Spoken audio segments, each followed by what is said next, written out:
Welcome to The Self-Led Woman. This is a podcast about emotional eating, the experiences that shape our relationships with food, and the path back to self-leadership.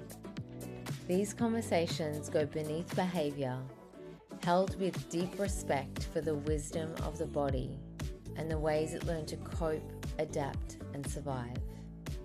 And when we can peel back those layers and meet the parts of ourselves that need care, we begin to see that food was never the problem, and we can return to who we really are. I'm your host, Megan Darnell. Let's dive right in. So I want to talk about something today that's been sitting in my system for a while.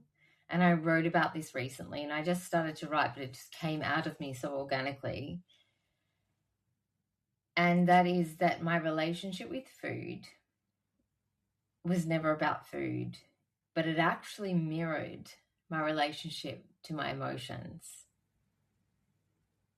And I know that can just sound a bit weird or like a bit like, what does that even mean?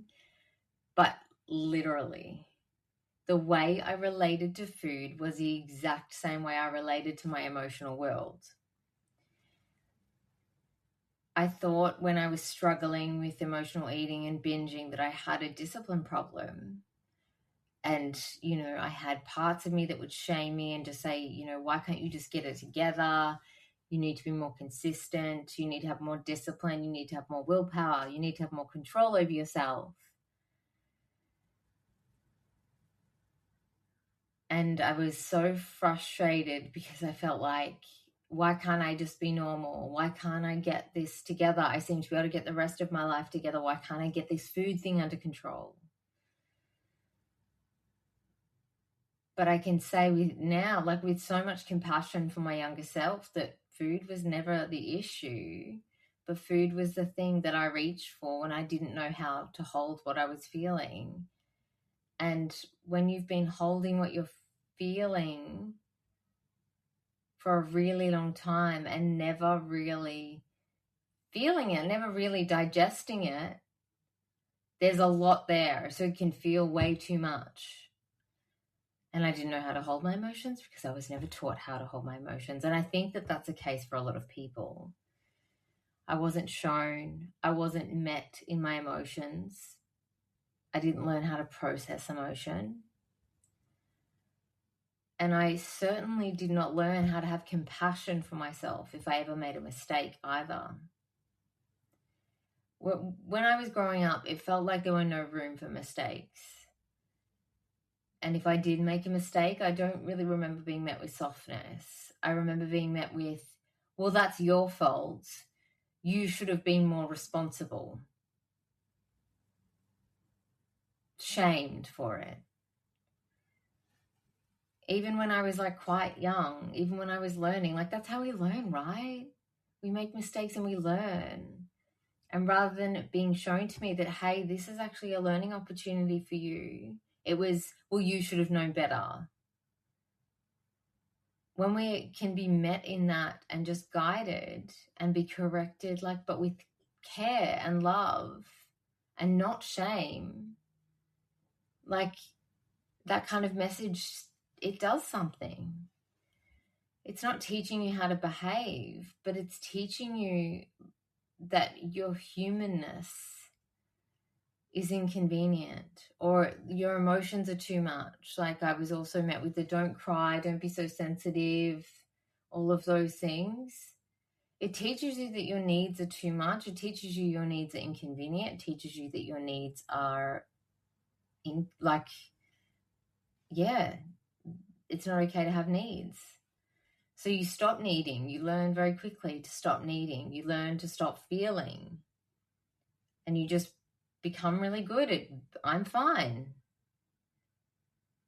When we're met with this don't cry, we're not taught resilience. We're actually taught disconnection.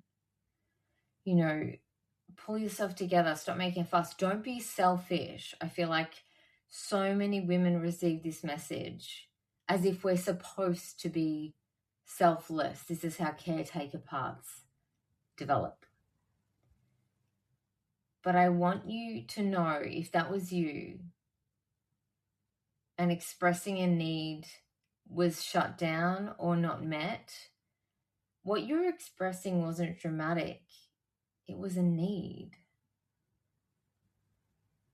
It might have been sadness or hurt or disappointment, but you were just having a human experience.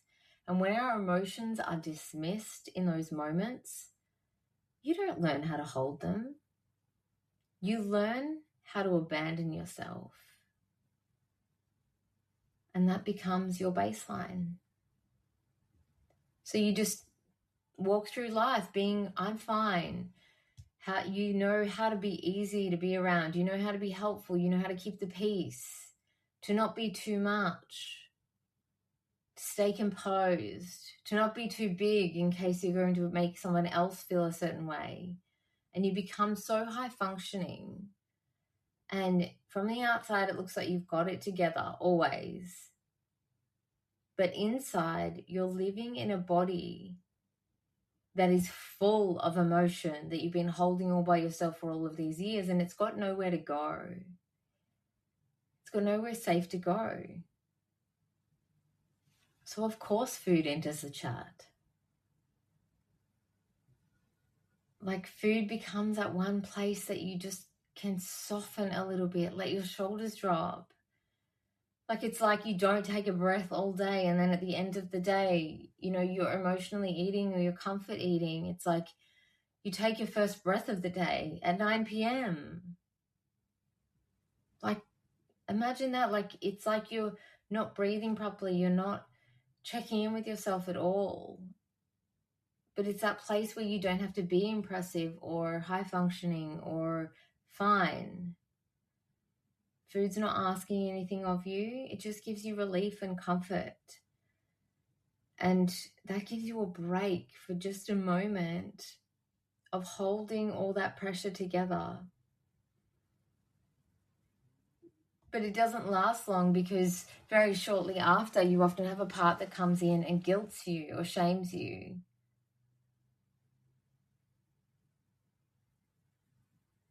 And if you were trained to feel shame for having needs, of course you're going to feel shame when you receive. Just let that land.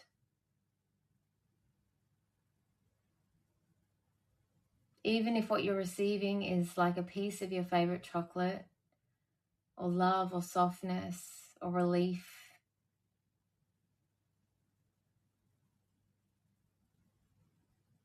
And I want to say something really important here.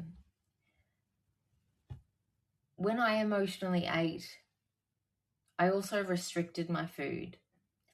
And the restriction was 1,000% about having control. And so many women don't realize that they're in the exact same pattern. But not everyone is binging. Not everyone is emotionally eating in an obvious way. Some women are controlling food in the same way that they also control their emotions. See what I mean? It's like your relationship to food is a mirror for your relationship to your emotions. These are the women, they're always fine, they're always composed, they're good, they got this, they're healthy, they're on top of it, but they don't feel free. They don't feel relaxed or safe. They hold everything together all the time, carrying the load. And then maybe when they're alone, it can be just one tiny thing that happens on a random Thursday, and they'll lose their shit. That's because emotions don't disappear when you control them. They build up. They stack on top of each other. And they wait. And then eventually, if we've been controlling them all week, they demand your attention. And that's why you lose your shit. You might I've had clients have stories, even I've had these experiences where you're working and then you have to go into the toilet and cry, and just random day where you just can't stop crying, or you lose your shit at your partner or your kids and then you feel awful. and guilty about it, but it's because of all of the control going on underneath, all of that stacking. Eventually, it comes out sideways. And no one wants to lose their shit at the people they love, but food is one of the ways that we manage that. And it's fast and reliable, easy, and it doesn't require anything from us. But the thing about digesting our food, like really digesting, it requires presence from us. The difference between eating a meal rushed, eating at your desk, eating on the run, in the car, barely even tasting it, quickly getting in a snack before you head off to your next meeting or your next commitment, but you're not even there. You're not actually being present, versus when you sit down, and this isn't to shame you. I know these women are so busy and they're handling everything. This is not to shame you. But think of the difference of eating at your desk or on the run versus sitting down to a meal, slowing down, actually tasting your food, noticing the beautiful flavors and colors and textures, letting it nourish you. Like, that's when we're digesting our food. It's like you're fully digesting it, you're fully metabolizing it, you're fully receiving it. But our emotions are exactly the same. If you can't metabolize or digest emotions, you won't know how to eat them in a way that feels, you won't know how to eat in a way that feels like you can metabolize that either. It's the same skill. It's still capacity. Like you need to create safety first. Last week, I had an IFS session with my colleague and really reinforced everything I'm talking about. We worked with one of my protector parts who was just doing what protectors do. There are parts of me that are afraid to be seen. There are parts of me that say, don't take up space. There are parts of me that say, after the fact, why did you say that? Why can't you just shut the fuck up? Interestingly, they have really ramped up since I started the podcast. That's how parts work. They're trying to keep me safe. But these parts of me that were afraid to be seen, that always say, don't speak up, don't say anything, don't ask for what you need, meant that there was also parts in me that were so angry because this part was saying no one fucking notices. And then my inner critic has been so loud lately, and it took me weeks to actually be able to work with her. Every time I tried it, I just couldn't get there. But underneath all of these parts was grief. And the grief was there for me as a little girl who never got her needs met, because when I used to ask for what I needed, I was shut down or told I was too sensitive or I was, an inconvenience. Like, I don't have time for this. This little girl was so sad because she'd not been met. And then this part had continued to do its job. Well, don't speak up, don't ask for what you need, because it's far more painful to be shut down. But there was grief. And so what we agreed on with these parts, because there were so many of them protecting this grief underneath, it was like, oh, we don't want you to feel this. These parts thought I was very young and they thought it was too much. So I agreed with them that I sit with this grief every day, and not all day, or not to flood myself or to sit and wallow all day. It's not a big thing, but literally a minute. I said to them, would you let me sit with 5% of this grief every day and feel it?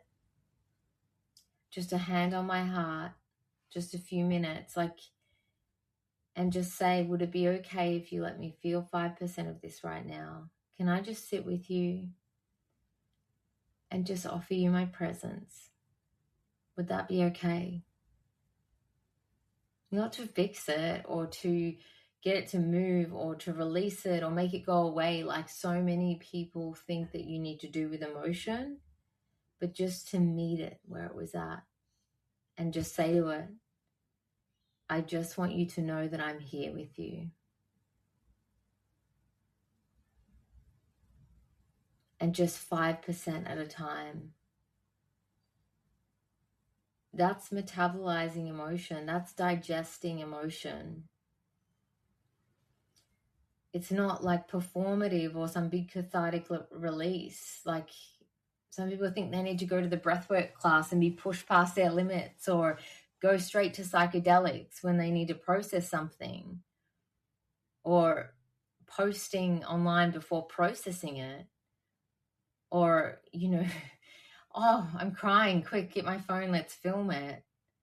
Like when all these things are going on, because we don't have the ability or haven't been taught to just sit with the emotion and offer it presence, nothing more. Just saying, I'm just going to sit with you for 2 minutes and I'm here with you. Like, no wonder we're so fucking disconnected from ourselves. No wonder we can't tap into our yes and our no, or all of the other things and all of the brilliance about the intelligence of our body. People are struggling so much with so many different things, but they're disconnected from the wisdom of their bodies. Like true digesting of emotion is often quiet and slow and gentle. It's just the ability to be able to stay with yourself. And when you've never learned that,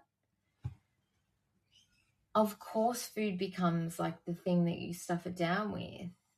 But just being able to stay with yourself, it might not even be 5%, it might be 1%, it might be 30 seconds.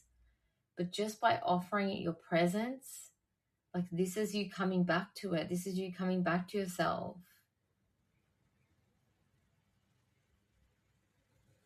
So if you take anything from this episode, let it be that like your relationship with food is not a food problem. It's a mirror. And when you can heal the way that you relate to your emotions, and the way that you relate to food then starts to change too. And not through control or another fucking nutrition plan or it increases your capacity, your self energy. Self is who you really are underneath everything. Self energy can metabolize the emotions. She can stay with them. She can stay with you. She can stay with all the parts of you. So food doesn't need to carry that anymore.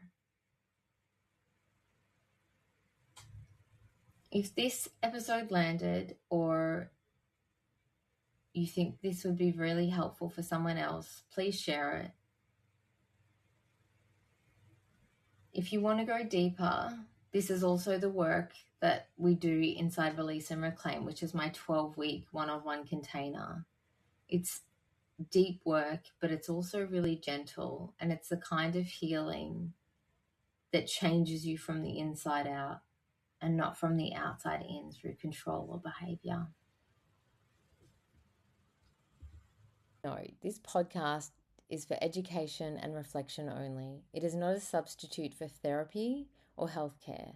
If this episode brought things up for you and you need support, please reach out to a trained therapy practitioner or health professional in your area. Thank you so much for listening. If this episode resonated, please follow or subscribe to the podcast, leave a review, or share it with someone who might benefit from hearing it. You can also connect with me on Instagram at Megan Darnell Therapy. If you share the episode or want to let me know what landed for you, you're always welcome to message or tag me. I love hearing from you guys. Until next time, I'm Megan Darnell, and this is The Self-Led Woman.